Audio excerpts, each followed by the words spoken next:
आधार है।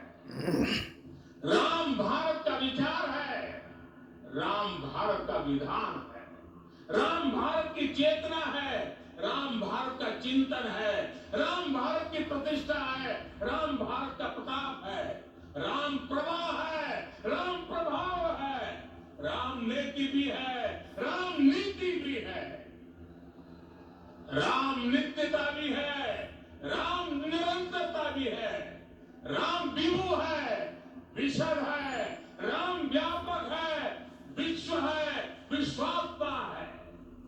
और इसलिए जब राम की प्रतिष्ठा होती है तो उसका प्रभाव वर्षों या शताब्दियों तक ही नहीं होता, उसका प्रभाव हजारों वर्षों के लिए होता है। महर्षि वाल्मीकि ने कहा है, राज्यम 10 सहस्राणि प्राप्य वर्षाणि राघव, अर्थात राम 10,000 वर्षों के लिए राज्य पर प्रतिष्ठित हुए, यानी हजारों वर्षों के लिए राम राज्य स्थापित हुआ। जब त्रेता में राम आए थे तब हजारों वर्षों के लिए राम राज्य की स्थापना हुई। हजारों वर्षों तक राम विश्व पथ प्रदर्शन करते रहे थे। और इसलिए मेरे प्यारे देशवासियों, आज अयोध्या भूमि हम सभी से, प्रत्येक राम भक्त से, प्रत्येक भारतीय से कुछ सवाल कर रही है। श्री राम का भव्य मंदिर तो बन गया, अब आगे क्या? सदियों का इंतजार तो खत्म हो गया, अब आगे क्या? आज के इस अवसर पर जो दैवीय आत्माएं हमें आशीर्वाद देने के लिए उपस्थित हुई हैं, हमें देख रही हैं, उन्हें क्या हम ऐसे ही विदा करेंगे? नहीं, कदापि नहीं। आज मैं पूरे पवित्र मन से महसूस कर रहा हूं कि काल चक्र बदल रहा है। ये सुखद संयोग है कि हमारी पीढ़ी को एक काल जयी पथ के शिल्पकार के रूप में चुना गया है। 1000 वर्ष बाद की पीढ़ी राष्ट्र निर्माण के हमारे आज के कार्यों को याद करेगी। इसलिए मैं कहता हूं, यही समय है, सही समय है। हमें आज से, इस पवित्र समय से अगले 1000 साल के भारत की नींव रखनी है। मंदिर निर्माण से आगे बढ़कर अब हमें सभी देशवासी यही इस पल से समर्थ, सक्षम, भव्य, दिव्य भारत के निर्माण की सौगंध लेते हैं।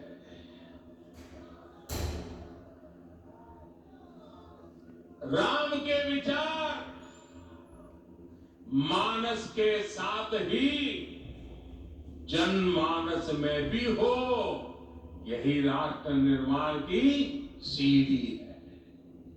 साथियों, आज के युग की मांग है कि हमें अपने अंतःकरण को विस्तार देना होगा।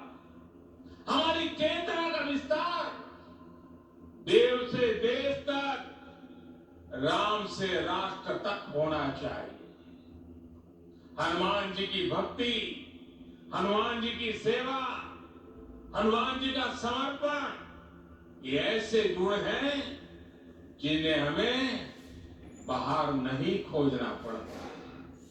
प्रत्येक भारतीय में भक्ति, सेवा और समर्पण के भाव समर्थ, सक्षम, भव्य, दिव्य भारत का आधार बनेंगे। और यही तो है देव से देश और राम से राष्ट्र की चेतना का विस्तार। दूर सुदूर जंगल में, कुटिया में जीवन गुजारने वाली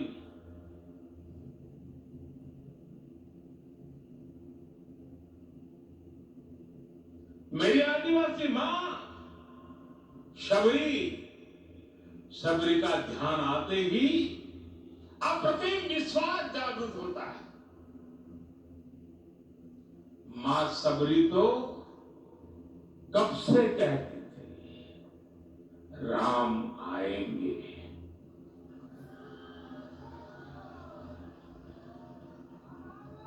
प्रत्येक भारतीय में जन्मा यही विश्वास समर्थ, सक्षम, भव्य भारत का आधार बनेगा। और यही तो है देव से देश और राम से राष्ट्र की चेतना का विस्तार। हम सब जानते हैं कि निषाद राज की मित्रता सभी बंधनों से परे है।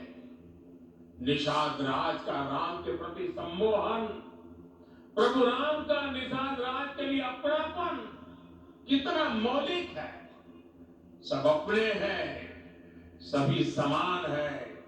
प्रत्येक भारतीय में अपनत्व की, बंधुत्व की ये भावना समर्थ, सक्षम, भव्य दिव्य भारत का आधार बनेगी।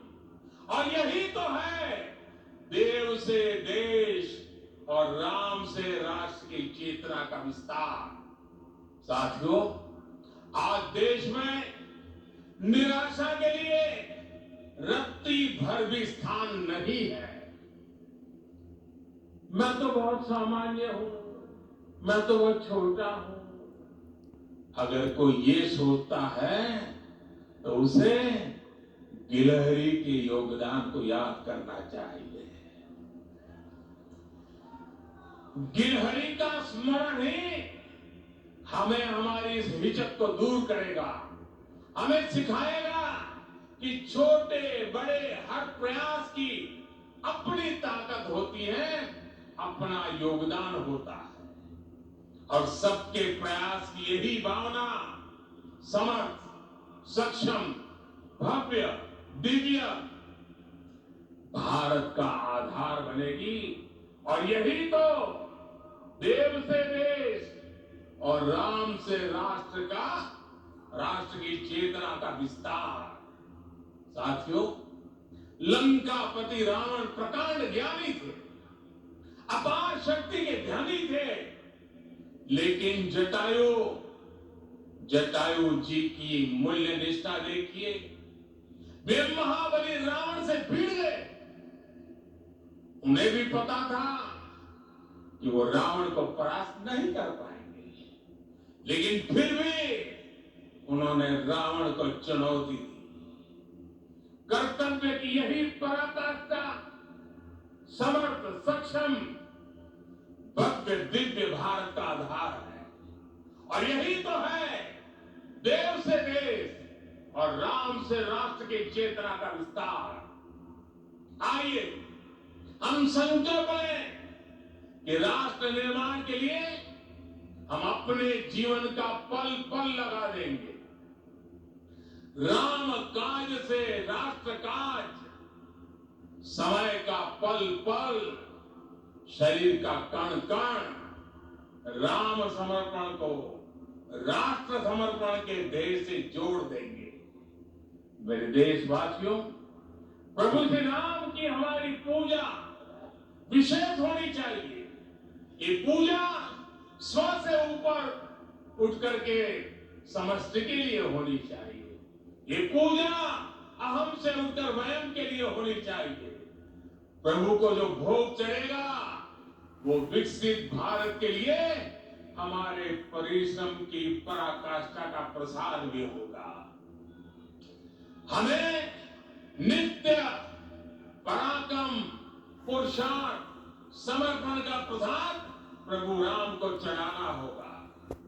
इनसे नित्य प्रभु राम की पूजा करनी होगी, तब हम भारत को वैभवशाली और विकसित बना पाएंगे।